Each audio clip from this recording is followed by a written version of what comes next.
Welcome in part third. तो part two तक हमने क्वेश्चन 5 तक कर लिए हैं। पार्ट 3 के अंदर देखिए ये वाला क्वेश्चन करते हैं। उस बिंदु के निर्देशांक ज्ञात करो जो बिंदुओं -1, 7 और 4, -3 को मिलाने वाले रेखाखंड को 2:3 के अनुपात में विभाजित करता है। तो ये विभाजन वाला है, मतलब हमारी अगली प्रश्नावली है। ठीक है ना। तो विभाजन सूत्र आपको आना चाहिए, तभी ये सवाल सॉल्व हो सकता है। चलिए इसको स्टार्ट करते हैं एक बार। तो देखिए, जिस बिंदु के निर्देशांक ज्ञात करने हैं हम उस बिंदु को P मान लेते हैं। तो माना कि वह बिंदु P है जिसके निर्देशांक हम x, y मान रहे हैं। ठीक है। और ये जो P बिंदु है वह उन दिए गए दोनों बिंदुओं को 2:3 में बांटता है। अब देखिए, एक तरफ 2 है, एक तरफ 3 है, तो कुछ इस तरह से हम चित्र बना सकते हैं। जैसा आप थोड़ी देर के लिए समझ सकते हैं, इस तरह से कुछ मान लीजिए। जो दोनों बिंदु दिए गए हैं क्वेश्चन में, एक को आप A मान लो और एक का आप B मान लो। तो A के निर्देशांक हम मान लेते हैं -1, 7 और B के मान लेते हैं 4, -3। ठीक है ना। और जो बीच वाला अपना बिंदु P है जिसके निर्देशांक ज्ञात करना है, जिसको हमने माना है Px, y, ये 2:3 में बांट रहा है। तो एक तरफ 2 भाग रहेंगे, एक तरफ 3 भाग रहेंगे, तो इसको इस तरह से अपन बता सकते हैं। ठीक है ना। ये हमारा 2:3 हो गया। तो विभाजन सूत्र हमें पता ही है, तो अपन लिख देते हैं एक बार विभाजन सूत्र से। तो विभाजन सूत्र दो तरह का है, एक में अपन x के मान निकालते हैं तो दूसरे में अपन y का मान निकालते हैं। तो पहले अपन x के लिए लिख देते हैं, x बराबर m1 into x2 plus m2 into x1 बट्टा m1 प्लस m2। ठीक है। अब हमें पता है कि जो हमारा x और y है वो अपना यही है, और y के लिए y वाला सूत्र है। तो एक बार सामने इसके जो है y वाला भी सूत्र चला देते हैं ताकि हम x और y दोनों के मान निकाल सकें। m1 y2 m2 y1 बट्टा m1 प्लस m2। तो अपने पास x1 y1 रहा, x2 y2 रहा, और अपना जो अनुपात है उसको m1 और m2 बोलते हैं।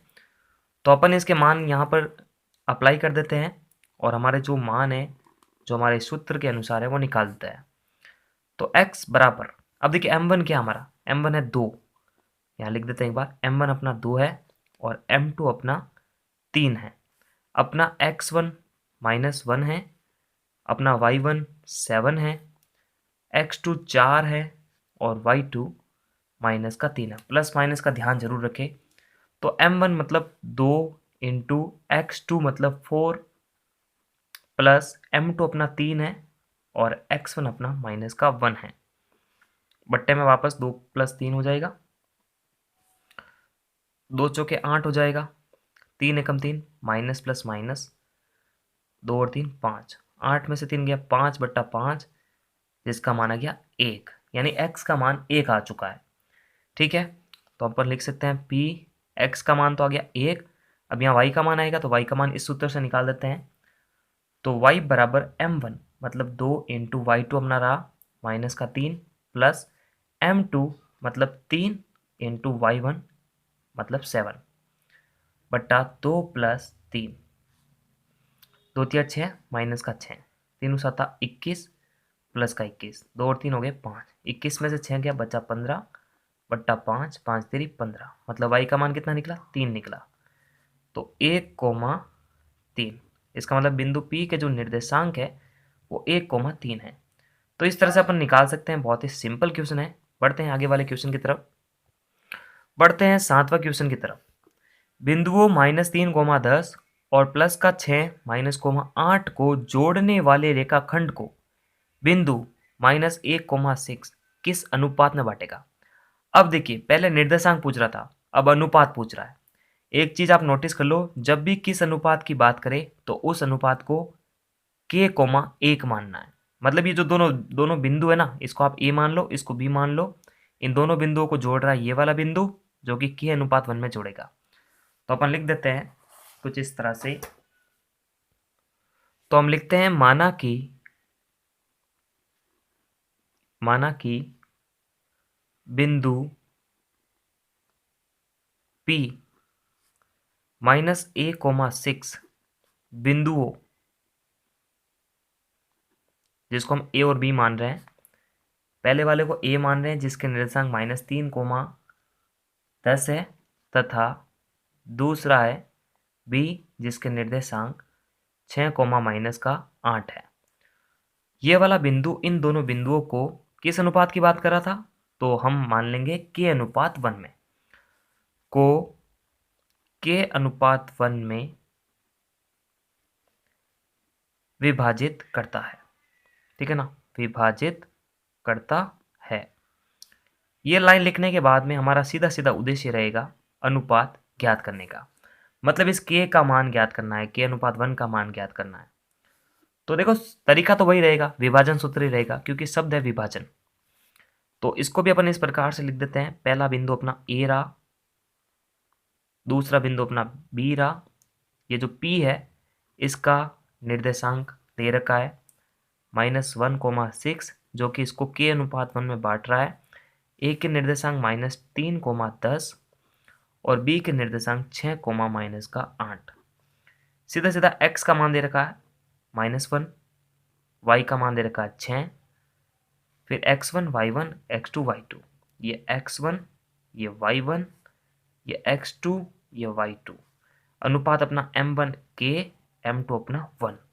सारे मान दे चुके हैं, तो अपन सूत्र लगा देते हैं और आसानी से जो है अपन आंसर निकाल सकते हैं। देखो इस सवाल में अपने को दोनों ही सूत्र लगाने का आवश्यकता नहीं है, आप चाहे तो खाली x का मान लगा के भी या x का सूत्र लिख के भी जो है आंसर निकाल सकते हैं, क्योंकि मेन मकसद अपना k निकालना है। ठीक है, तो निकाल सकते हैं। देखना हम लिख देते हैं यहाँ पर विभाजन सूत्र से। अब ये लिखने के बाद होगा क्या, देखना अपन लगाएंगे x का सूत्र। आप चाहो तो y का भी लगा सकते हैं, मैं x का ही लगा रहा हूँ, m2 x1 बट्टा m1 प्लस m2। तो m1 अपना क्या था, और देखो इस x का मान हमारे क्या है, -1 है, ये थोड़ा ध्यान रखना जरूरी है। m1 अपना k है, x2 अपना 6 है, बीच में प्लस का चिन्ह है, m2 अपना 1 है और x1 हमारा -3 है। m1 प्लस m2 मतलब k प्लस 1 है। अब देखो k प्लस 1 इससे वज्र गुणा होगा, तो ये क्या बनेगा, माइनस का k और वो माइनस का 1। ठीक है ना, ये थोड़ी सी ध्यान रखें आप चीज, माइनस का ही k और माइनस का ही 1। 6k 3 एकम 3 प्लस माइनस माइनस, मतलब माइनस का 3। k वाली चीज को इधर ले जाते हैं, गणित वालों को उधर ले जाते हैं। माइनस का k प्लस का 6k इधर आएगा, माइनस का 6k बनकर, माइनस का 3 उधर है, ये प्लस माइनस का 1 उधर जाके बनेगा प्लस का 1, माइनस माइनस माइनस का 7k हो गया, ये तो 3 में से गया 1 बन गया माइनस का 2, k बराबर हो गया माइनस का 2, ये इंटू में उधर जाके बना गुणा के अंदर कट गया। अब देखो k के नीचे क्या मान रहे हैं अपन, 1 मान रहे हैं, तो इसका अनुपात आ गया ना, साफ साफ दिख रहा है आपको। k बट्टा 1 को k अनुपात 1 लिखेंगे तो उसको लिख देंगे 2:7। इसका मतलब हमें अनुपात मिल चुका है 2:7। ठीक है, तो इसी प्रकार से हम अगले क्वेश्चन जो है अगले पार्ट में करेंगे। तो पार्ट 4 की जो लिंक है वो भी वीडियो के डिस्क्रिप्शन बॉक्स में है, आराम से जाकर देख सकते हैं। सारे जो वन शॉट है उनकी लिंक आपको डिस्क्रिप्शन बॉक्स में मिलेगी। धन्यवाद।